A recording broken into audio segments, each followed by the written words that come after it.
Hai geng, Assalamualaikum. Hari ini kita akan bergerak ke satu lagi tempat bersejarah, iaitu Memorial Tun Hussein On. Tapi sebelum tu, jangan lupa untuk like, subscribe dan share video ni.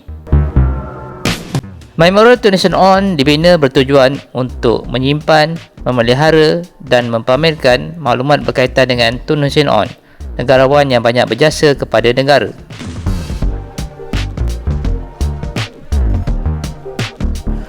Tun Hussein On merupakan Perdana Menteri Malaysia yang ketiga. Beliau digelar sebagai Bapa Perpaduan bagi menghargai jasanya dalam memupuk perpaduan dan keharmonian masyarakat di Malaysia.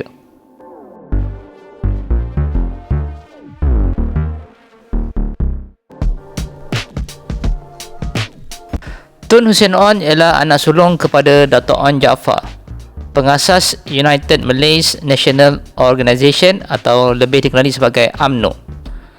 Datuknya pula ialah Datuk Jaafar Mohamad, iaitu Menteri Besar Johor yang pertama.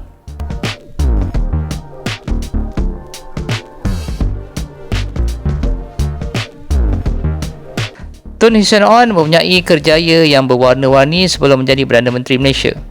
Beliau pernah berkhidmat dalam tentera hingga memegang jawatan sebagai Kapten.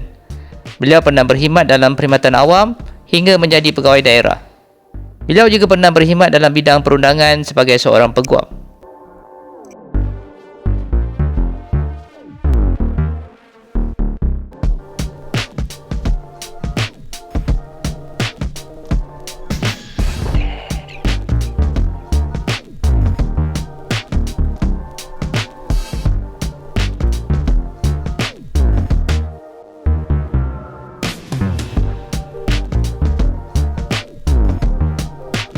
Tun Hussein On menjadi Perdana Menteri Malaysia yang ketiga selepas kematian mengejut Tun Abdul Razak Husin, Perdana Menteri Malaysia sebelumnya.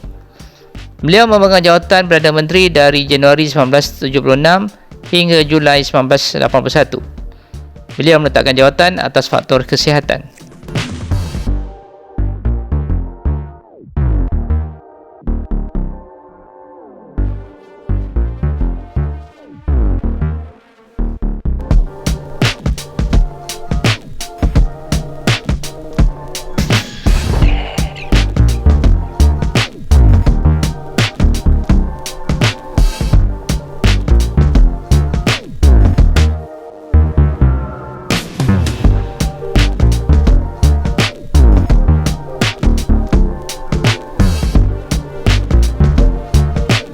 Jika anda berkunjung ke Kuala Lumpur, jangan lupa untuk singgah ke Memorial Tun Hussein On.